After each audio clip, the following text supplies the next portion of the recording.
भारतीय defence sector से एक ऐसी खबर सामने आई है जिसने पूरी दुनिया के डिफेंस एक्सपर्ट्स को चौंका दिया है। भारत के 5th जनरेशन फाइटर जेट यानी एमका को लेकर अब तक का सबसे बड़ा धमाका हुआ है। ब्रिटिश कंपनी रोल्स रॉयस ने भारत को एक ऐसा महा ऑफर दे दिया है जो न सिर्फ भारत के फाइटर जेट्स की ताकत को बदल देगा बल्कि भारत को दुनिया के उन चुनिंदा देशों की कतार में खड़ा कर देगा जिसके पास खुद की इंजन टेक्नोलॉजी है। आज के इस वीडियो में हम बात करेंगे रोल्स रॉयस का ये 120 केन इंजन का ऑफर जो सैफरान से कैसे बेहतर है और क्यों ये भारत के लिए सावरेन यानी संप्रभु शक्ति बनने का रास्ता है।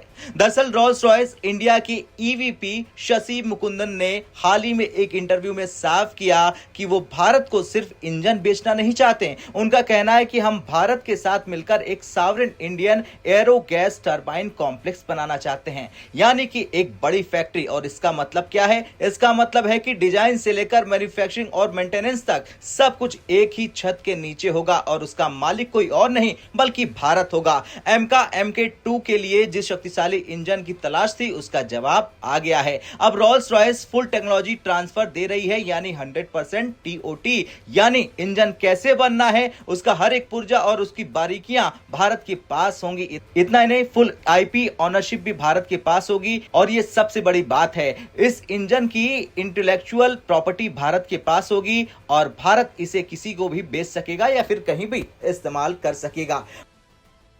भारत को लंदन से इजाजत देने की जरूरत नहीं होगी। अब आप सोच रहे होंगे कि फ्रांस कैसे पीछे छूट गया, क्योंकि हमने पहले आपको खबर दिखाई थी कि सैफरान भी कूदा था भारत को इंजन का ऑफर लेके। देखिए, फ्रांस की कंपनी सैफरान भी तो यही ऑफर दे रही थी, लेकिन रोल्स रॉयस अलग क्या कर रही है। सैफरान के साथ बातचीत लंबे समय से चल रही है, लेकिन रोल्स रॉयस ने अब जो मेगा कॉम्प्लेक्स की बात कही है वो गेम बदलने वाली है और ब्रिटेन भी इस प्रोजेक्ट को पूरी तरह से सपोर्ट कर रही है। रोल्स रॉयस का कहना है कि वे भारत के साथ एक पार्टनर की तरह काम करेंगे, न कि सिर्फ एक वेंडर की तरह। रोल्स रॉयस का ऑफर सिर्फ एमका तक सीमित नहीं है बल्कि यह भविष्य के हर स्वदेशी फाइटर जेट के लिए एक बेस तैयार कर देगा। एमका भारत का सपना है। MK1 में भारत शायद अमेरिकी GE F414 इंजन इस्तेमाल कर ले, लेकिन MK2 के लिए भारत एक ऐसा इंजन चाहता है जिस पर भारत का पूरा हक हो। और अगर भारत के पास अपनी इंजन टेक्नोलॉजी खुद की होगी तो भारत युद्ध के समय किसी दूसरे देश पर निर्भर नहीं रहेगा।